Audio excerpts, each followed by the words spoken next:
to be quick and efficient so people who have to leave have gotten lots of good information before we go. We have one item before us to consider, which is RS 2021-60. Sponsors are Allen, Toombs, and others. This expresses support and commitment of the Metro Council to fully fund the Barnes Fund for affordable housing and urging the mayor to restore remaining funds within the fiscal year with the aim of more immediately increasing affordably priced housing options in Nashville and Davidson County. Do I have a motion? So moved. Second. And it's been moved and seconded. Any discussion? Is this the one that was sent around that we made the changes to? Yes. Yeah. Okay, I just wanted to make sure that those changes are still... So hopefully you have gotten the resolution as part of your, I incorporated suggestions with regard to language that we said about what we want. Making sure that the people who've already been approved don't have to go through another application. Yeah, can be written. So check the language, make sure you like it, because we'll actually vote on it tomorrow night. But the language was changed based on input from that, and I appreciate that. Any other discussion, questions? Okay, all those in favor? Aye. Any opposed? All right, resolution is recommended. Not there. Okay. Approved. So that ends our bills that we need to talk about. I have invited Emily Thaden to join us. Emily is a name that comes up repeatedly when you ask about community land trust. She is the known expert and whiz kid on what is a very complicated subject that I think it's important for us all to be educated on, because Nashville has one now, and that was a big deal to create it and to find an entity to run it. And I don't know if Marshall's going to join us or not. No, not today. Okay, but we will meet Marshall Crawford at some point, who runs the Housing Fund and is administering that. So Emily, with that, if you want to come that way, I think you'll trip on fewer cords coming from that direction. And educate us, that would be great. And then just to acknowledge guests, Kaki and Bill Friskix-Warren, we appreciate y'all being here. Kaki, you're on NDHA board now, is that? No, I'm the Barnes. You're the Barnes Fund, sorry, I know that. And we have a representative from NOAA we appreciate, and Mike Jameson, everybody already knows, needs to review. So with Emily, I will turn that over to you. Great, thank you. First, let me just say thank you so much for inviting me. As you mentioned, we're about to talk about my favorite thing in the whole world, community land trust. And so some of you I know and have very familiar faces around the table, including my council member, Sean Parker. But some of you don't know me very well yet. So I just wanted to give a brief introduction to my organization and myself. So I work for a national nonprofit called Gun Solutions Network. We are a national membership organization, and our members are nonprofits and local government programs all across the country. We're located in 46 states right now. Most of our members are all committed to one thing, which is to be a member of our group. You have to be committed that when you create affordable housing, you're going to make the affordability last in perpetuity. And we're going to talk about the reasons for that in this presentation. But so the vast majority of our members are community land trusts. There are also other shared equity programs located in nonprofits and governments. And then increasingly, our membership is growing with inclusionary zoning programs, because jurisdictions have gotten keen on this idea that they have realized it is so hard to build affordable housing or to create it, so that when we do, let's keep it. And so the other arm of our work is that we do advising and consulting for cities on affordable housing policies and equitable land use. So, for instance, right now we're working in San Antonio, Winston-Salem, and Indianapolis on anti-displacement strategies. We're also working in Houston, Atlanta, and Portland, specifically around helping them revise their land banks that they have. So land banks oftentimes are really just about highest and best use and getting, blighted properties back into use. And so these cities have committed to bringing an equity statement to that work and saying, how can we actually make this work for equitable land use strategies? And so they're partnering with their local community land trusts and building a pipeline from there. We just passed, I have to celebrate this one because we've been working 2 years in Minneapolis, and they just passed this past week their inclusionary zoning policy. And we are anticipating that that will produce around 200 to 350 units a year. I direct our national policy and our sector strategy work, and when it was decided to establish a community land trust here in Nashville, I ended up providing the technical assistance to the Housing Fund, which is the home for the CLT. And way back in the day, I actually was working at the Housing Fund. This was about a decade ago. And they actually established something very similar to the Community Land Trust when we had funding to address the foreclosure crisis. So we actually have some permanently affordable housing already in our stock in Nashville. And I'll show you a little bit of that later. But so let's hop into talking about what are community land trusts. And if you all have questions along the way, please feel free to interrupt and just hop on in so that we can keep this a discussion. But so community land trusts are nonprofits that acquire, own, and steward land permanently for the common good. And so we call that having land in trust. And on your land in trust, you can do all types of affordable housing development, from limited equity housing cooperatives to rental housing to home ownership opportunities. A lot of CLTs are growing into doing commercial spaces on that land, predominantly for community purposes, like having small business opportunities that are affordable. That's something that they're really looking hard at in DC, because it's become such a huge problem for small businesses to stay in their communities. We also have a lot of community land trusts that are dedicated to urban agriculture. Some also include even like commercial farming. And green spaces in communities can all be put as land in trust. And so the big thing here, right, is that this is about perpetuity. So this is land being put in the trust in perpetuity, and it's supposed to always stay affordable regardless of its purpose. And so what we like to say is, you know, planners and developers will often talk about the highest and best use of land. And we like to turn that on its head and basically say, you know, we don't want a profit margin defining highest and best use. We want the community to be defining what is highest and best use according to them. And so it really is a by the community for the community model. Fundamentally, this is because the entire purpose of a community land trust is for it to be community controlled. And so the roots of the community land trust movement are actually in the civil rights movement. So the first community land trust was established in Albany, Georgia in 1969 with the leadership of C.B. King, Slater King, his brother, and Charles Sherrod. They worked with a group of African-American farmers. We just celebrated the 50th anniversary of New Communities, Inc. this past year in Albany. They helped basically a group of African-American farmers who wanted to collectively gain control of farmland and to build affordable housing for their community on that land as well. And this was really to address the history of exploitive sharecropping, redlining, and then predatory lending that was going on in southern communities for Black farmers. And so when we talk about, you know, having this community control of land, the way we structure that is through a dual ownership arrangement. So whether it is an individual who's owning the built structure of the home, or whether it's a commercial or a residential tenant who's renting the home, the community land trust always owns the land underneath that property.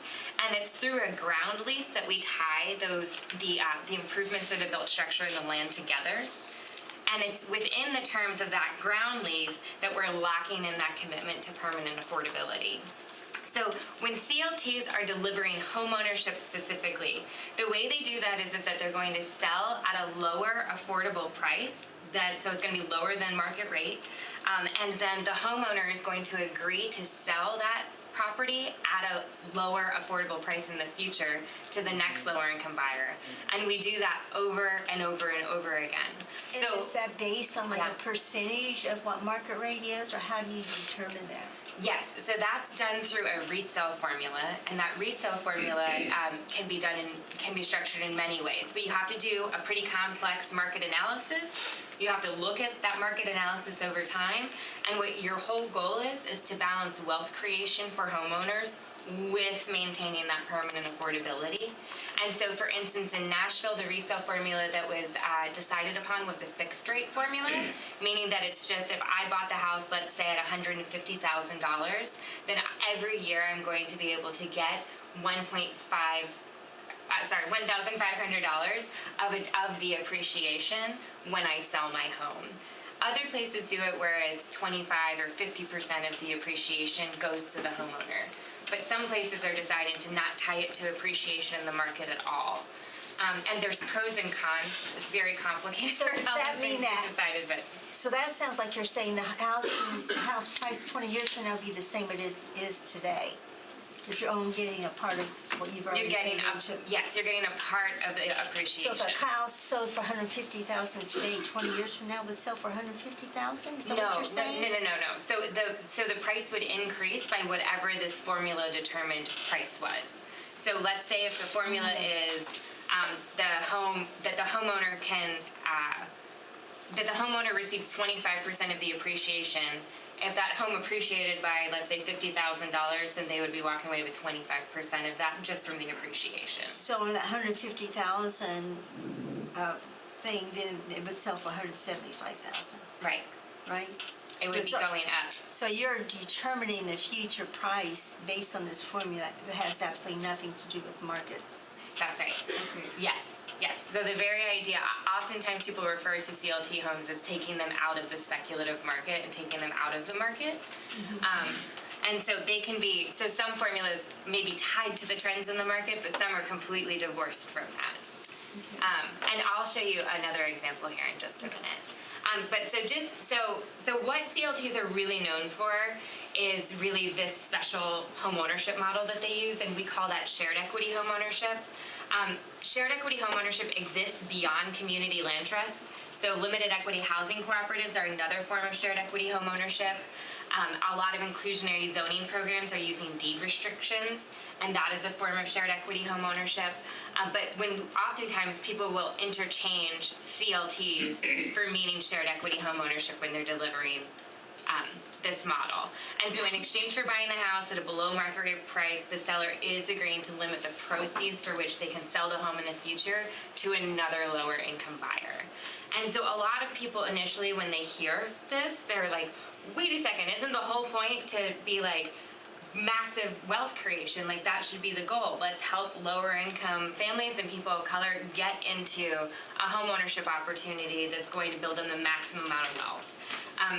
And we're going to talk about at the end some of the stats related to this, but I want to preview one of them, which is we tend to have a very middle and upper class, I think, view of what homeownership is in our society today. And what we're not really doing is recognizing who tends to lose in our market. And who tends to lose in our market, right, are people of color predominantly and lower income families. And so 1 out of 2, before the foreclosure crisis, only 1 out of 2 lower income home buyers in America were able to sustain homeownership for 5 years. That is an astounding statistic. And when you own a lower cost home, it is predominantly based, your wealth building is predominantly based upon your duration of tenure. So it's really about principal pay down. It's not about massive speculation in the market and the appreciation. So this whole model is about basically changing how we do home ownership to make it a lot safer and not having people gamble on whether or not they're going to win or lose. And so it's really about doing home ownership differently. Some people like to say it almost sits between like renting and private market home ownership. And so another way to think about this is that the CLT is effectively bringing a lot of equity and skin to the game, right? Because they're still in charge of the land. They've bought down the price of that home to make it affordable.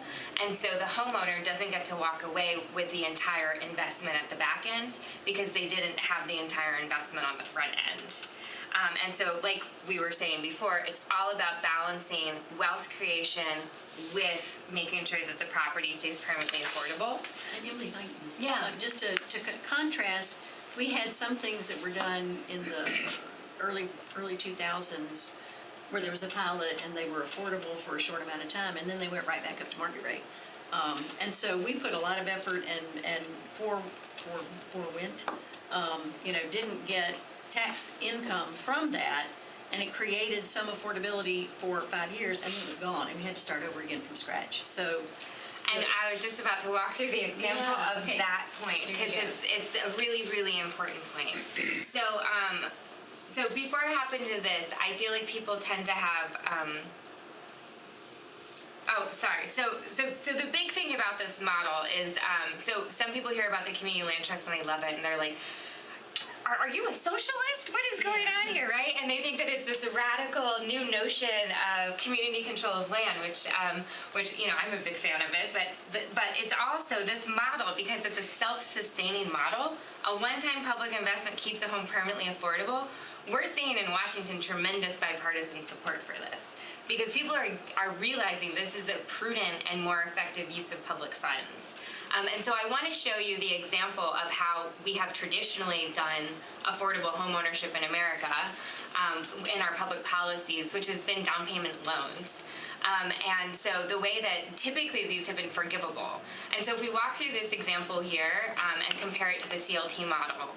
So you have a market rate house at $200,000, a buyer, let's say around 60 to 80% of the area median income can afford $155,000.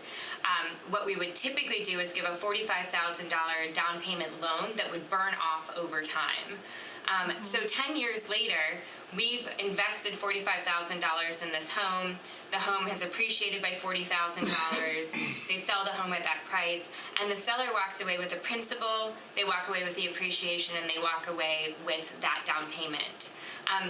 And so it's a tremendous windfall for one homeowner, which is a huge boon, perhaps to transform one family's life, but we are left not with an affordable home, right?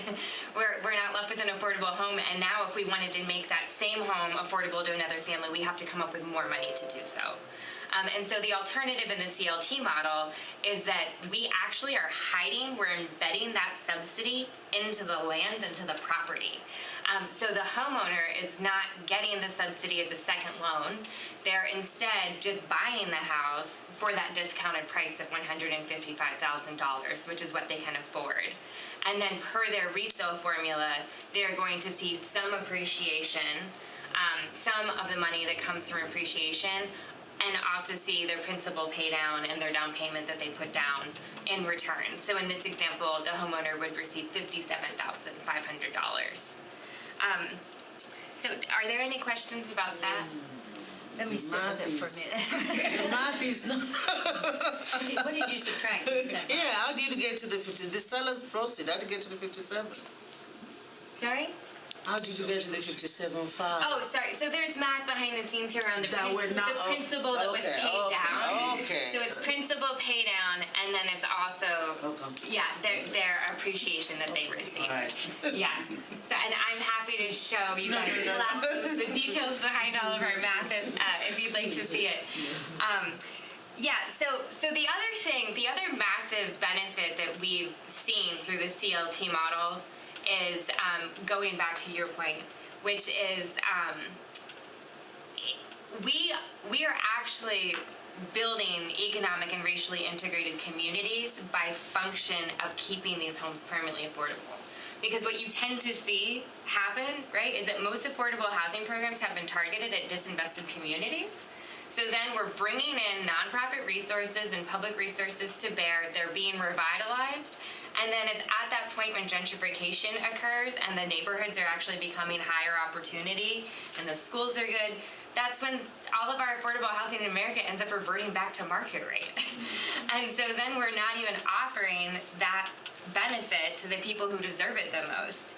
And so, yeah, go ahead. So my question went along those lines. Yeah.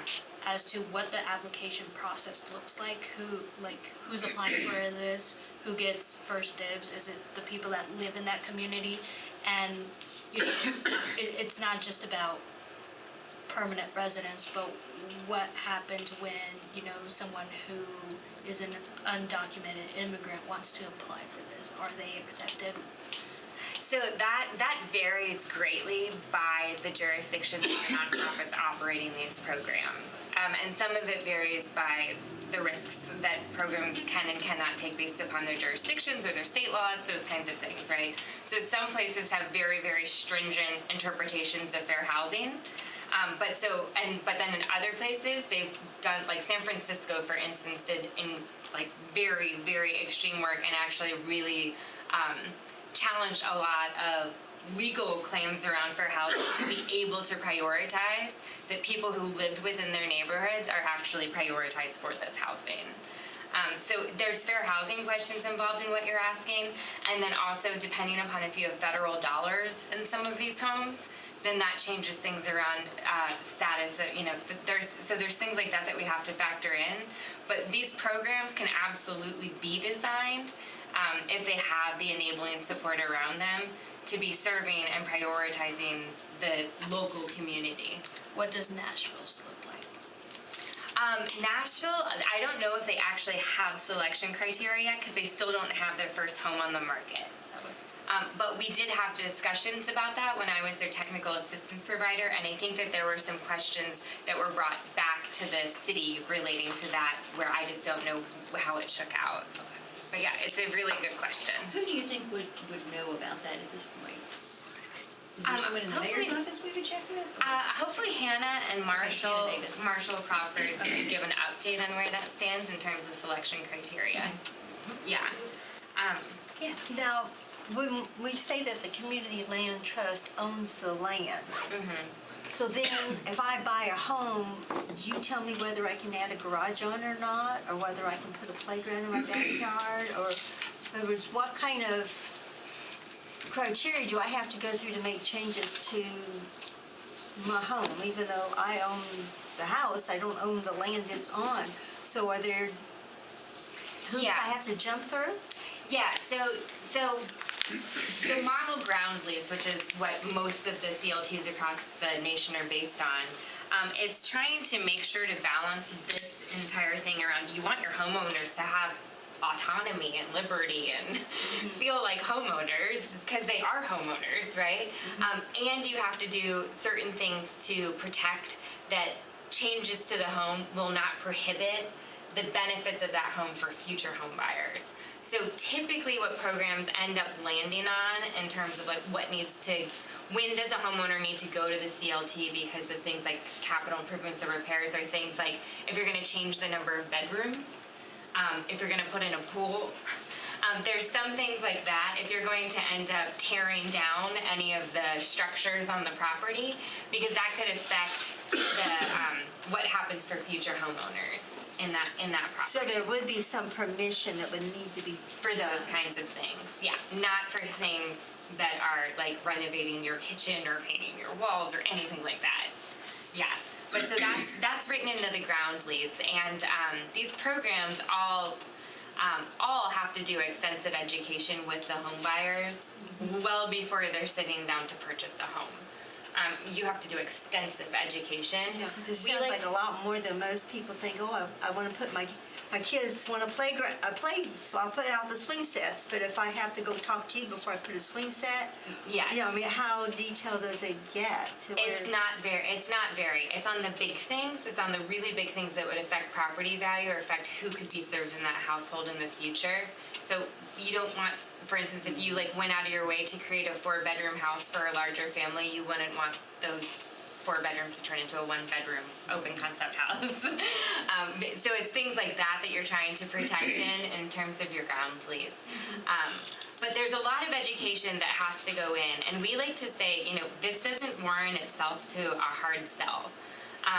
If people are not interested in buying these homes, we don't want people to be pushing this model on people. I think that you have to believe in the collective ownership structure and what the CLT is all about in terms of community control of land. And then what I was going to get into next is, and it still has to be an economically rational decision. And so when we've talked to homeowners and said, when has it been an economically rational decision for you to choose to elect to do a shared equity home?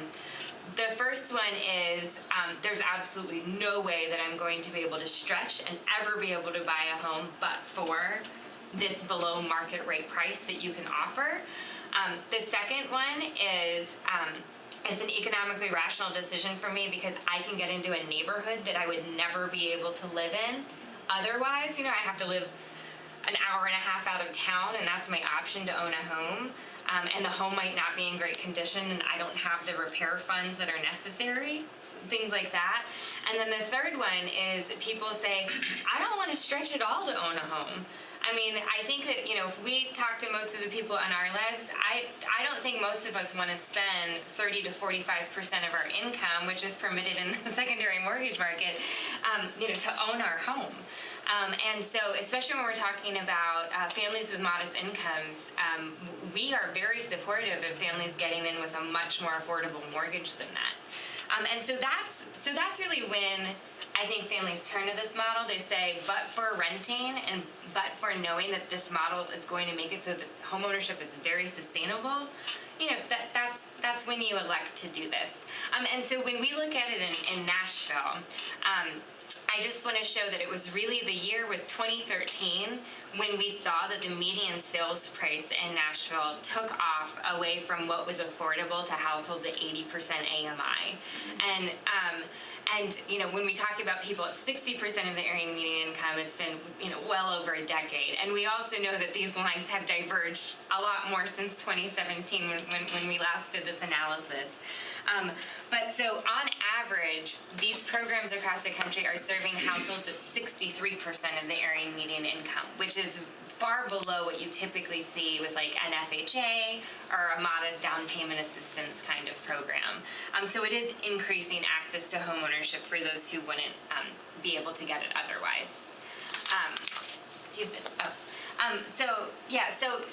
And I think, so we're seeing across the country as this affordability crisis is becoming worse and worse everywhere, more and more places are turning to this model. So we have over 225 community land trusts in the U.S. currently, and we have at least 250,000 shared equity homeownership units. And these are definitely proliferating. As I mentioned before, we're seeing increasingly jurisdictions are really hopping into this model because they are realizing that they want to be making their public dollars go further. So even if they have to invest a little bit more on the front end, the fact that it's serving family after family after family, and that it's also contributing to economic and racial inclusion in their communities, that's really when we're seeing people double down here. So when you're doing these, are you buying like acres of land, and so all the homes on there are part of this, or is it interspersed in neighborhoods to where one homeowner may be into this model and their neighbor may not? Yes and yes. So It's all different. both. It's all different models. So some groups are doing suburban development, recognizing that a lot of the communities that they're trying to serve are looking for, more of a townhome structure or suburbs, and they're building swaths and communities together. Other places are doing scattered site development or rehab. Some are doing strictly what we call buyer-initiated programs. So they basically have the subsidy dollars, and they say, you go find a home, and then we'll see if we can incorporate it into the community land trust. So you see the land or the homes coming in all sorts of different ways. So on these, it's for Would you say here that we're doing it scattered site? In Nashville, we are doing scattered site based upon the donated land from the city, and then we will be doing new construction on those sites. And so as you're looking over time, and it may not have been around long enough to know, with these land trusts, this is like forever and ever and ever. Yes. Whereas if you're doing the loan, it might be for 20 years or 30 years. That has to stay affordable. Often it's less. Yeah, but I mean, We've had some that were 5. Yeah. I know the ones I'm involved with were 20 years But like ago. the pilots in the Gulch were 5. Wow, that's ridiculous. Yeah. Okay. So, as a population, when you're talking to them, how easy is it or difficult is it to explain the difference between buying a home where I'm getting a subsidy down payment that is forgiven over 20 years and the fact that, no, that's one option. The other option is I don't own the land, I only own the home. So most of the time, you're not going to have both of those options in a community because it has been a public policy decision to stop using money on down payment assistance where it is forgiven. It is costing San Francisco right now $750,000 to create a homeownership unit. So yeah, I was just out there touring and just having my mind blown, right?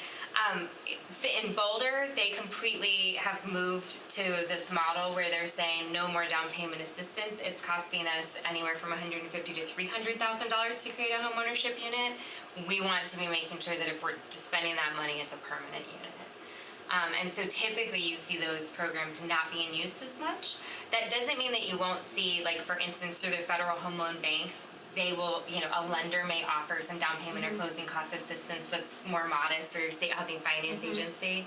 But in terms of that big subsidy amount or the bigger down payment assistance, people tend to, they hit a threshold, their market, is runaway, and then they switch over to these models. Now, when you're doing the scattered site, I can see how if the city has some land and they decide, okay, this land is going to be this model.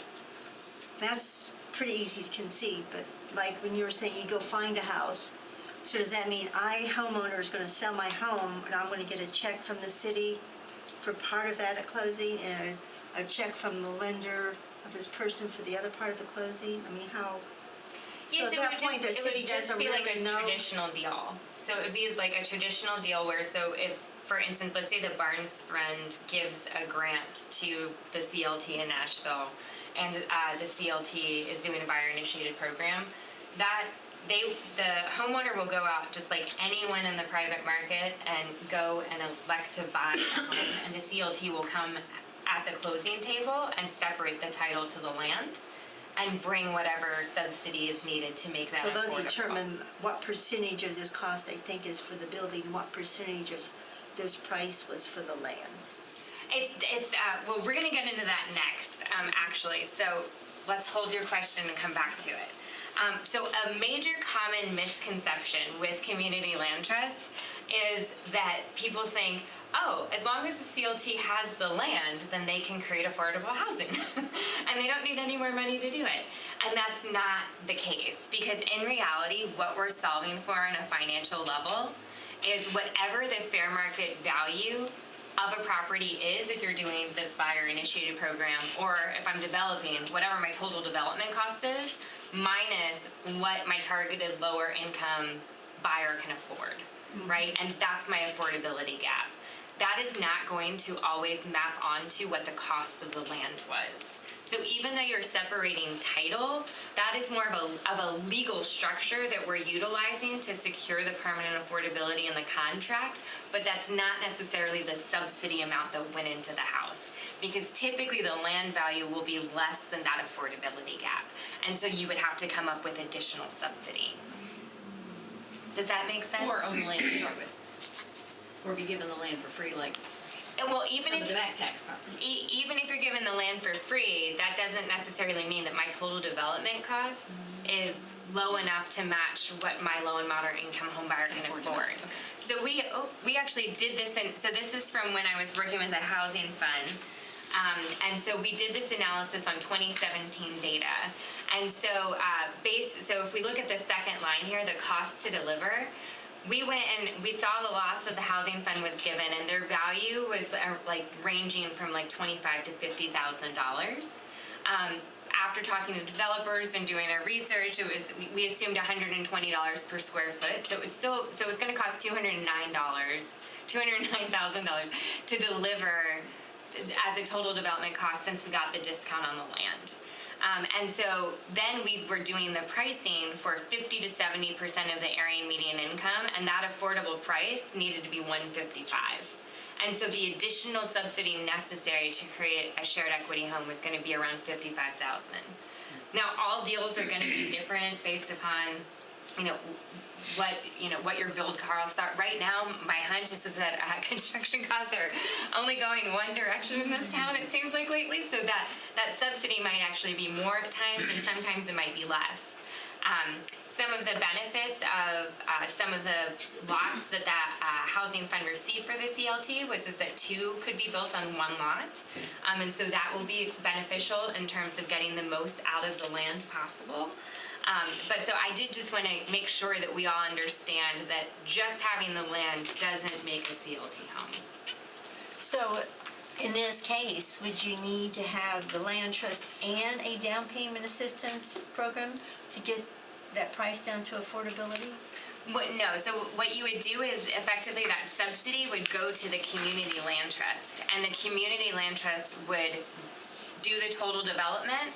So they would go and spend the $209,000 to build the house, but they're gonna turn around and sell it at the affordable price of $155,000. And so effectively that subsidy has been a part of the total development cost that is now locked into the property. And so it's never structured as a down payment loan or anything with the homeowner. We're just locking it into the property. So that community land trust investment has been whatever they paid for the land and whatever the subsidy is. That's right. So they really, it's very possible they would have more in the land than like what it would appraise for. Yes, that is exactly right. Yes, because the whole, it's a really different way to think about it because we always want to back out of the fair market value. We're not backing out of the fair market value. We are pricing at a below market rate price that is about who we are targeting for the income level. Yeah, and so that's how we will price the house. And so whatever subsidy is in this deal, you're never going to see it again. It's just locked into the property forever.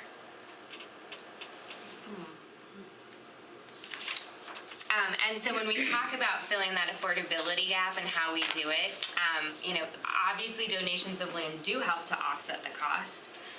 So donations of land are critically important. And increasingly, as I mentioned before, we're seeing jurisdictions really adopt community land trust as a land disposition strategy. So they are formally partnering in their communities with a nonprofit partner to say, we want our land that is about equitable land use policy to be held in trust by the CLT, rather than just holding it within government or piecing it out, one parcel at a time. It's more of a disposition strategy. As I mentioned, the land banks in Atlanta and Houston and Portland are all starting to do that. Let me ask this. Yeah. The deed to the land, which is owned by the government, is that deeded to the non-for-profit or is it in the government's name? To the non-for-profit. And so in the event of foreclosure or lack of payment by the owner, everything reverts back to the non-for-profit, is that correct? I wish that was the case. First mortgage market, right? So this is what I specialize in day in and day out, is arguing with the secondary market. Okay. They're actually good partners, and they've done a lot to actually increase liquidity for this. But no, so the first mortgage is still there, and so effectively you have terms on the model ground lease, and then we've negotiated with the secondary market to have additional terms so that community land trust homeowners, the CLT will have a much longer time period in order to go through the loss mitigation process and foreclosure process, where they have the right to buy back the property. So they have the So right they do- to, okay. Right, so they have the right to buy back, but they do have to have the funds to buy it back and line up another homeowner and do everything that you would have to do in an instance of foreclosure. Do you have any data as to how often that occurs? Why, yes, I do. That was my dissertation. Yes. So at the peak of the foreclosure crisis, Very nice. the delinquency and foreclosure rate was 10 times less than all homes in the private market. I mean, unbelievably low.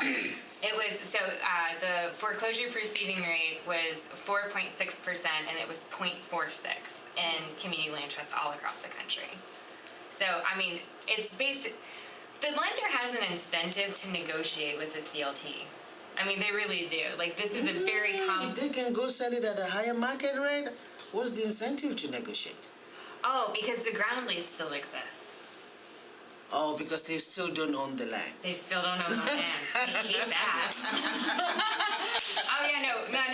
It's a structurally messy on purpose to protect the interest in the land for the community. That's good. It is good. So are there certain only particular lenders that will lend to it? Because like typically lenders don't like lending you money when you don't own the land. Yeah, so it has been a major educational experience to get lenders on board. So the Housing Fund is very fortunate that with their first shared equity program, Pinnacle came to the table and established a mortgage financing product specifically for it. But as I mentioned before, so Fannie Mae has been in this forever. So if you're a Fannie Mae lender, you can do these loans. And Freddie Mac just last year introduced a product offering that has even better delinquency and foreclosure terms for the CLTs. And so now it's really about, you do have to do lender education and recruitment. And it doesn't mean that every lender is going to want to do these because they are complicated, but it's totally doable. FHA is not doable on these, and we don't advise it because of the mortgage insurance, because the CLT effectively has at least 20% already in the property, so we don't want our homeowners paying mortgage insurance. So filling the equity gap. So you can, on the federal level, use home and CDBG dollars to do these deals. Community Development Block Grant. Sorry, yes. Yes, and the Home Investment Partnership Program, which is run by MDHA. But the vast majority of public funds are coming from state and local housing trust funds like the Barnes Fund. We are hoping to see more private business. Increasingly, we're seeing in at least our super hot markets, more and more, companies actually coming to the table and recognizing that they need to be contributing to affordable housing. But that's something that we can hold our breath on. But hopefully we'll see more philanthropic funds come to the table. And then I think a really, really phenomenal thing we're seeing increasingly across the country is more and more units are happening from inclusionary zoning policies. So if The state hasn't written. I was going to say, I don't want to spend a ton of time on it, but in other places, you're requiring a developer to produce a certain amount of affordable housing, and they're saying, hand those over to the land trust, let them do it, because private developers are not going to steward these homes, and so it makes a lot of sense to do that. But unfortunately, our state preempted even a voluntary inclusionary program, so that's not an option for us at this juncture. So I have been talking about how this is a self-sustaining financial model, but I do want to point out what is not. So the subsidy and the home being permanently affordable and the money that went into that is self-sustaining if you design your program right, but that doesn't cover your ongoing operational support. And I do need to acknowledge that CLTs, they're making a permanent commitment, right? And so that commitment is on 3 levels. So they have a property management component piece in terms of being good stewards of those homes. If a homeowner doesn't leave a home in good condition, they will typically want to come in and do some fixing up and rehab in between sales potentially, because they don't want to put in a lower income homeowner in a disrepaired home. They have a ton to do with the leaseholders or homeowners in terms of education, in terms of financial counseling. If tough times are hit, the CLT acts as their backstop. If I am a CLT, I have a far more of an interest in making sure that my homeowner doesn't have a default experience. So, that's all negotiated and figured out with financial counseling. And then resales. Resales are complicated. And, you have to be an active steward to make sure that these homes are, abiding by what's in the ground lease and the resale formula and being sold appropriately to an income qualified buyer who's educated. And then they have to steward public funds and be a good steward of that. So if I'm a homeowner in this situation, do I have an expectation that you're going to come walk through my house every year or something, and make sure that I change the filters in my HVAC system? Or, how much involvement is there? Because, you're ultimately having... Yeah, it can vary. It can vary greatly. The vast majority of our members have a very anti-paternalistic approach because they don't want this to be a paternalistic model, especially when you're serving more like these lower income levels, like 63% AMI. Like a lot of what we've heard is people who have ever lived in government-supported housing, doing something like an inspection feels incredibly intrusive. And it wrecks your sense of autonomy. And so most CLTs would not put that into their ground lease. What they would put in, and we do advise this, is that if repeated codes violations are occurring, that they would contact the homeowner and ask to come see the property and sit down and have a conversation. Because they do need to be making sure that they're aware if something's going on with a homeowner, because that's part of their job as an asset manager, to make sure that they don't lose this asset for And other your families. notification is because you're on the deed. So a lender or a government entity that is, because of a code violation, would legally have to let you know as well as the homeowner know, is that Yes, correct? that is typically how it is on paper, but when I talk to all of the practitioners across the country, even in huge programs, they say that the neighbors call. So they don't, so things could be happening and you don't necessarily know it till it's after the fact. Yeah, I mean, it's possible. You said something about you don't want the homeowners to pay mortgage insurance. Yeah. So does that mean there's no insurance on the building, and what happens in the case of a fire? No, that's What was the different. replacement? No, that's different. So they absolutely have to have homeowners insurance. That's a homeowner's Yes. insurance, okay. Yeah, the mortgage insurance is for the lender. Mortgage payments, Yeah, okay. yeah, so we don't want them paying that because it's not benefiting them at all. It's just money But out they of must have home insurance, okay. Yeah, but absolutely on the homeowner's insurance. So in terms of operating support, programs are making a little bit of money to offset their operating support through developer fees, but that's one time and upfront when you're doing development. And then they will typically charge a resale fee, and then there's a nominal ground lease fee, which is typically $25 to $50 for the use of the land monthly. But it's typically not the whole shebang of what your operating is going to cost. And I think the area that gets the shortest shrift in terms of funding is actually the true values of community control need to be enacted and get resourced. And so, the housing fund is a good example of what they've been doing recently. They're doing significant community education and engagement. You have to, the classic community land trust is not, it's not a program within a nonprofit, which is how we're structured here, but a classic community land trust is the whole nonprofit. And when you're the whole nonprofit, they actually are structured as a corporate community membership. So members of the community are voting on land disposition. And they have something called a tripartite board, where 1/3 of the board are leaseholders, 1/3 of the board are broader community members, and then 1/3 of the board are your public representatives. And so we are very serious about making sure that we do not just talk cheaply about community control. This is something that I think every nonprofit generally should be taking very seriously. But so it's really important to be doing leadership development and intensive training for your board seats that involve residents in your community. And so this is an area that tends to always be underfunded, and we're always trying to find resources for this for members across the country. So when you're talking about community, because what I was hearing is that you may have these all over the city, but a community is not all over the city. A community is like the neighborhood. So you would have multiple nonprofits and communities over certain geographic areas, or what? That has proven to not be financially sustainable. So what you tend to see is, so sometimes there are just very large nonprofits that are in particular neighborhoods. Like a good example of this is like the Dudley Street neighborhood in Boston. They own, I believe, 225 homes within this tiny triangle of their community, and then a lot of other commercial spaces. And so that feels like incredibly grassroots, community-driven, community organized. I mean, the community established it.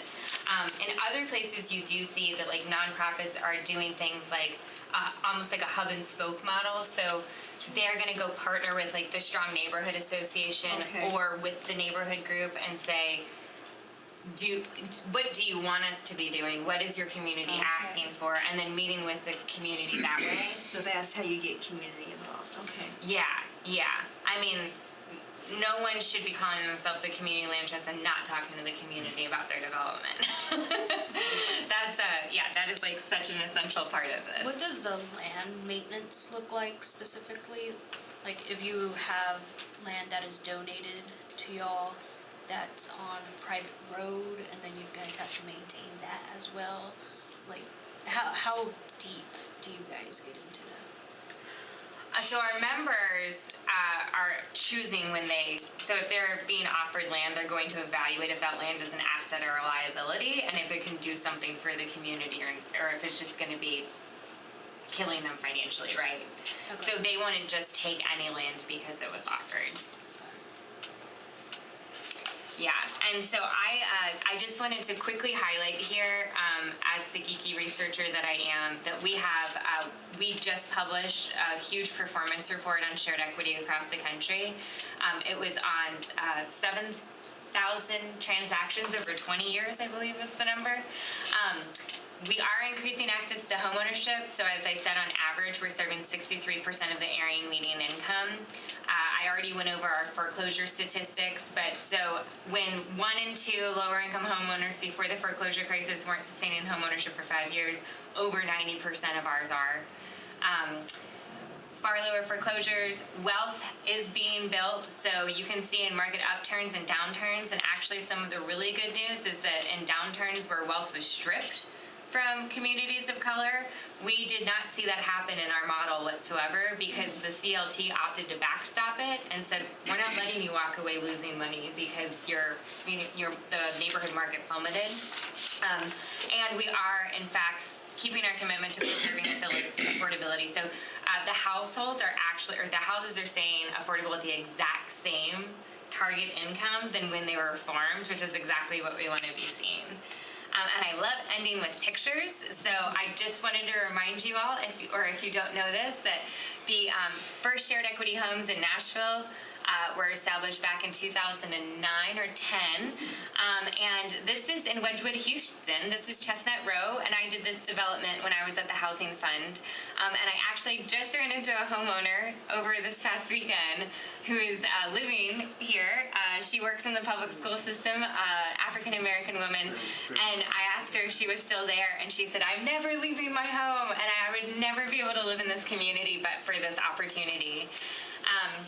And so I wanted to just show some variation in what you see with CLTs across the country. So this is an eco-village in Madison, Wisconsin, with a huge co-housing community, a CSA, a commercial farm, and then a lot of reserved green space as well. In Burlington, Vermont, there was an incredibly disinvested neighborhood in one little corner of Burlington, and the CLT strategically went in and acquired a bunch of the commercial spaces to bring in community services. So they established food pantries, senior center, child daycare, legal aid, and then what they did was recognizing that now this neighborhood was looking better, they then went and acquired a bunch of the housing in the community so that people weren't displaced, and that now that this neighborhood is gentrified, there's an ample stock of affordable housing that will always be available, and being able to access the community services that they help to put in. In Athens, Georgia, they've done a lot of rental as well as home ownership, and they partnered with their schools actually to do urban agricultural projects. So they have land that they partnered with the school to acquire, and they're doing intergenerational partnerships where seniors and youth are growing the food together, and then the youth sell it at a farmer's market on the weekend. Denver, Colorado got ahead of major transit development that was occurring, so new lines were being put in. Speculative investors were all over it. They were jumping in and buying up everything. Urban Land Conservancy, incredibly savvy, used the CLT model, went and acquired a bunch of properties, and then has been developing them just over time into big multifamily affordable rentals right on your transit corridor where you would want it. Durham, North Carolina, this is one of the oldest community land trusts in the South. They predominantly were working in an African-American neighborhood to start with that was really, really hit hard with blight.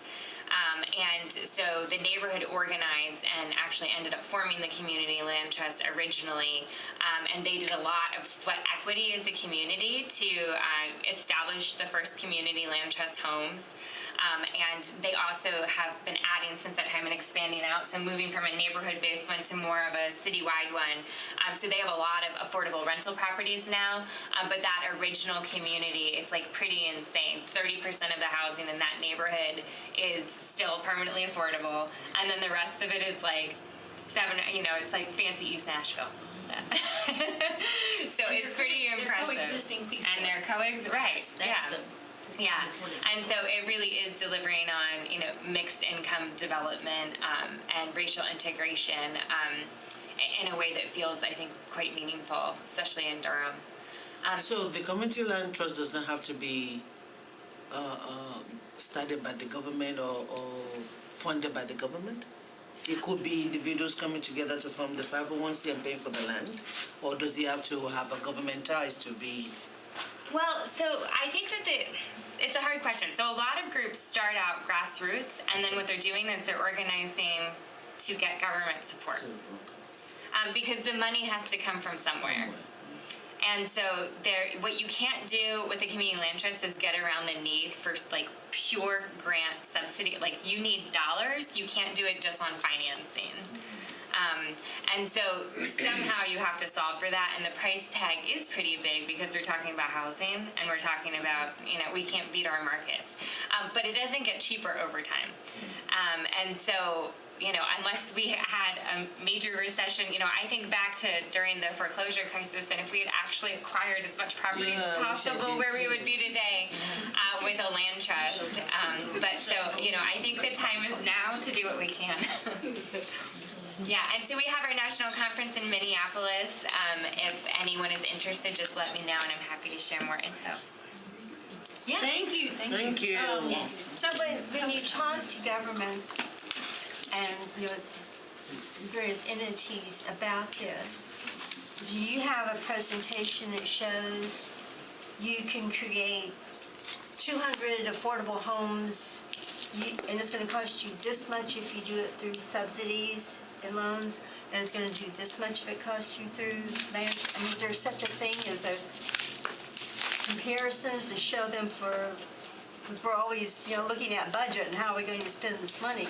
So is there something that shows you how much bang for your buck you get if you're choosing different options? So there's some conceptual papers, which I'd be happy to circulate on that. It is market specific, right? So that's something that we offer to specific cities if they're our clients and they're asking us that question. I would say, though, one thing to keep in mind is that the math isn't different on the front end on down payment assistance versus a CLT home at the same targeted income level.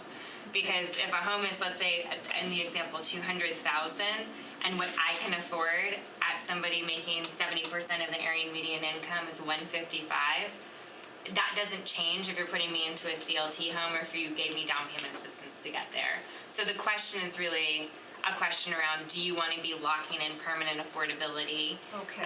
Or are you maximizing the wealth creation for one family? So you're saying it's not necessarily costing you more to do it this way.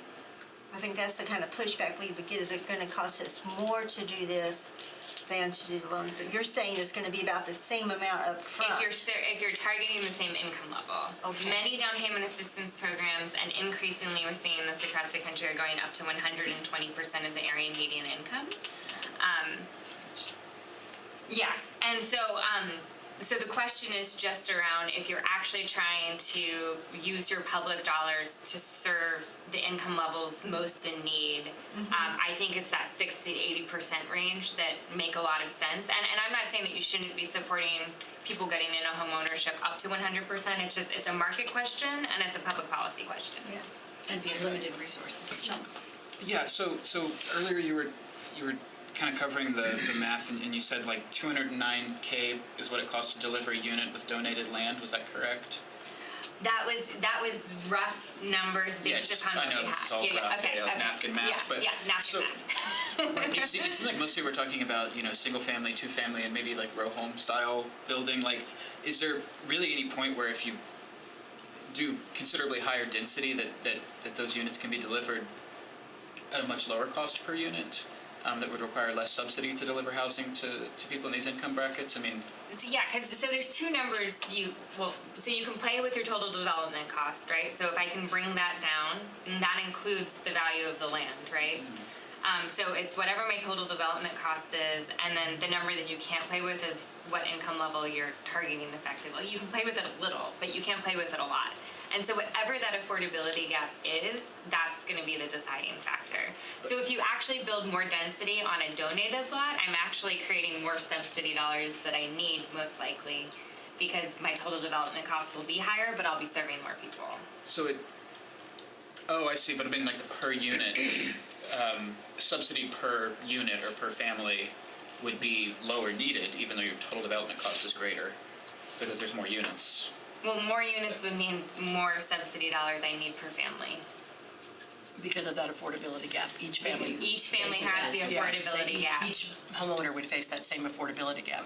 Yeah. Sure, but I mean, is there any point where like a massive, I mean, I'm talking about like European style social housing that's, 40 stories and it's the tallest thing in the city skyline. Like stories.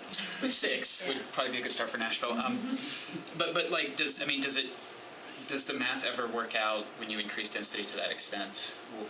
That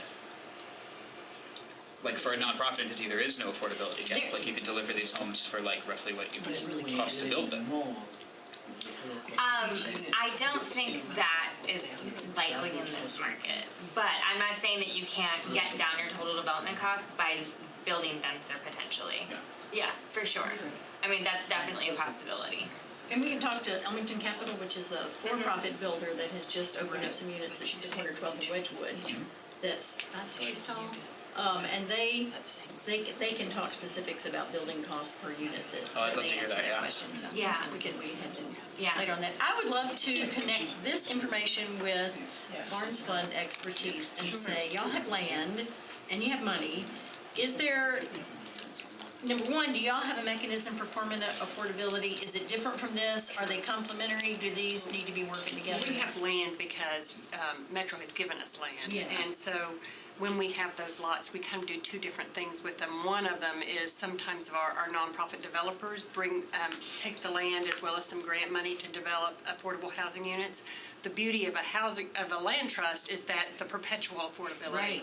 So I think, I can't tell you the exact number, but it was at 16 or so pieces of land were given to the housing fund along with some money because they were going to need to do some of that development work. And they haven't built anything yet, but that's our most recent foray into the land trust. And so hopefully as more units come to the Barnes Fund, we'll actually have the mechanism set up to get more land into the land trust. That's great. That's great. So far, they've really been those scattered lots, but you could absolutely see some larger lots that could be multifamily that could go into the land trust as well. And so the Barnes Fund has just been the easiest mechanism to get them to a nonprofit. Great. So already the beginning of cooperation there. Would there be, I'm just trying to think from different angles, like you don't want concentrated poverty. And you easily could have, if it's just big units, that becomes concentrated poverty again. So, Do you mind if I challenge that a little bit? Yeah, please do. I think that when we think about the notion of concentrated poverty, we tend to think about like very terribly designed public housing developments. I don't know if I don't think that we would say that somebody who's making 60 to 80% of the area median income is like a concentration of poverty per se. I mean, these are people who are just trying to be homeowners, and like most of these people are your teachers or your firefighters. Right. Yeah, and I don't mean, Yeah. I'm not trying to say that as a put down. I don't mean that at all. Oh yeah, no, I'm just But saying. what I I say, think one of if the you beauties of consolidate it- mixed is that I have no idea if my neighbor paid $250,000 or $450,000, and it's none of my business. But if I know everybody in here, it's different. Well, and so the question is there the opportunity for mixed income, which again, the property at 12th Right. and Wedgwood is a mixed income Well, even that's model. what, even that's what, they're doing it. Envision Casey and all that Casey is and trying to all make that. it mixed income, so you have a whole variety of folks in a community. And the scattered site model do does that, as right. well, And I just wondered if you did have a plot of land and you were developing it, would you ever have that be mixed, where some would be market value and some would not? Yeah, some places do that. That tends to work better in your super high-cost markets. If your pricing is too close together on your market rate units and your affordable units, then you're kind of creating a weird discontentment potentially for somebody who then has to step back and go, in 10 years, I'm not getting all of my appreciation, but this other homeowner did. So sometimes I think you just have to think about it from the perspective of your homeowners and just make sure that you're not making it so that it would be a weird thing for them later. But there's so many different angles to look Yeah. at this from. Yeah, there is. All right, before we lose anybody else, I just want come close to wrapping it up. Thank you so much. This is great Thank you. information. Again, everything we're learning, I think, should ultimately be geared toward, is there legislation we need to do to make this happen better? So if there's anything Nashville needs to be doing that we are hindered from legislatively, let us know and we'll think about that. Our next meeting, Zilpha and I were talking about the timing. I think we should take full responsibility for all the wonderfully short budget committee meetings that have happened since we decided to start meeting at 5:30. So there's a group of people that appreciate that tremendously. Do we want to continue with that as our base time, but I can check with budget and see if maybe we want to, or do we want to keep it at 5:30 and adjust earlier if it looks like it will be a short budget meeting, or do we want to move it back to 5 and adjust longer if it looks like it's going to be a long budget meeting? Any thoughts on that? If you wanted to check with Bob, if you want to check with the budget chair and just get a feel for what the agenda is going to look like next meeting, Yeah. I would just trust your judgment on that. Okay. And as long as I think you update us through email, I Gotcha. think we'll be What good to go. base should we be starting from would be my one question, knowing that we may adjust. Start from 5 and work the other way, or keep it at 5:30 and... Well, we know it's going to be a change here. So, Also, And we're going to get it wrong no matter what. we're going to get it wrong no matter what. Our next meeting is MLK Day, so all the meetings will be squished on Tuesday anyway, so we can think about it. Oh, it'll be Tuesday. So we All will the not be. committee meetings will happen on Excellent. Tuesday, because they're supposed to. Yeah. So we know that. And we will have Christine Lalonde report on the cold weather plan and what adjustments have been made to that based on community input, and they have heard, and they've made some changes. They haven't changed the venue, as we know, but they have made some changes in procedure. Did we send the letter? I think the letter, they've gotten it unofficially. I'm going to add, well, I think... I just emailed Hannah to get the electronic signature. So Hannah's going to go back and get everybody to say, yes, I want my electronic signature on this letter, and then we will send it officially. But they are aware of it because I've been talking with them about it. So we'll have a report on what changes have been made on the cold weather plan at the January meeting, which will be on Tuesday. I have no idea what time. I'll talk with Hannah on that, and then we'll talk about it in February on that. And I would also love, either at that meeting or the next one, for people to report back on what you were doing on the legislative items that we chose. You and I need to get together because we talked about. Yeah, I'm getting these big eyes going, I can't talk. remember. I'll remind you. Yeah, the one that you gave us that way. Right, and I didn't bring that list with me. I have mine, so. Any other items of business that y'all want to bring before this committee? If not, if people can stick around and chat as long as you want to, but I will officially adjourn the meeting now. Thank you all so much for being here. That is so much.